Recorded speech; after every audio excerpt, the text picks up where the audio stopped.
Fala, aventureiros! Eu vou começar o raio-x desse ano trazendo um clássico das antigas, e bota antigo nisso, porque eu vou falar para vocês sobre O Médico e o Monstro. Apesar de ter terminado a leitura dele no ano passado, durante as minhas férias, onde eu trouxe até na minha retrospectiva, eu só trouxe o raio-x dele neste ano. Bem, e o que eu achei do livro?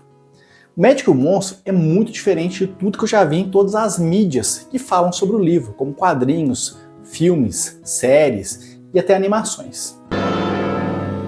Puxa, sua casa é muito bonita mesmo, doutor.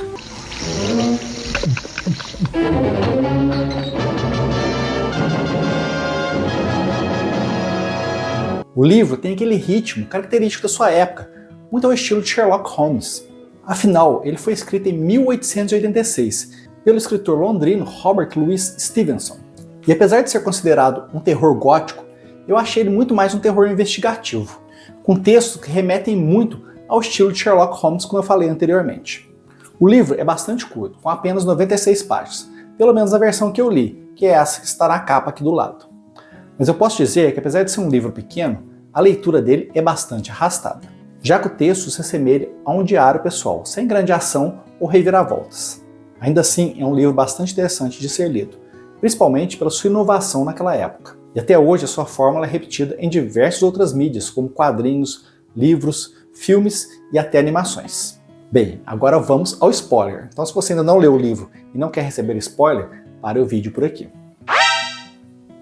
Se você espera um horror com um monstro saltando de telhado por telhado pelas ruas de Londres, matando pessoas e desaparecendo sem deixar vestígio, ficará bastante desapontado. Aqui a gente segue a história de aristocratas, especificamente do Dr. Henry Jekyll e de seu advogado Gabriel John Utterson, que é a pessoa que investiga e também quem conta a história.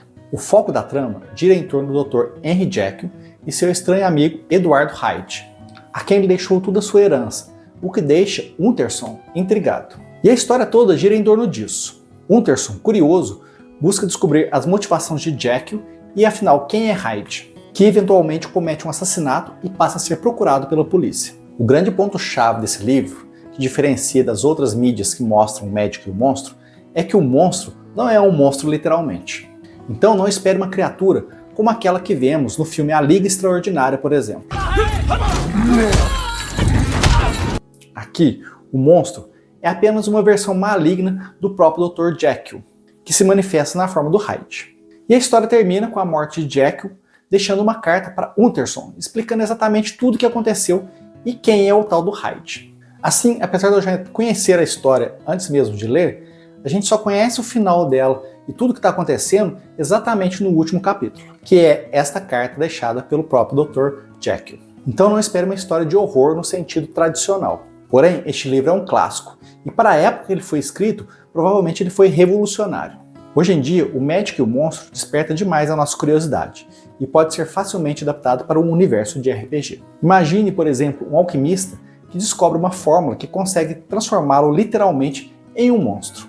Como um Bugbear ou um Billy Wug, quem sabe? Ideias não faltam para povoar sua mesa de RPG com esse clássico. E claro, se gostou desse vídeo, não se esqueça de deixar sua curtida, porque isso ajuda demais o nosso canal. E se você leu esse livro e tem uma opinião diferente, compartilha conosco aqui nos nossos comentários. E por hoje é só, até a próxima, aventureiros!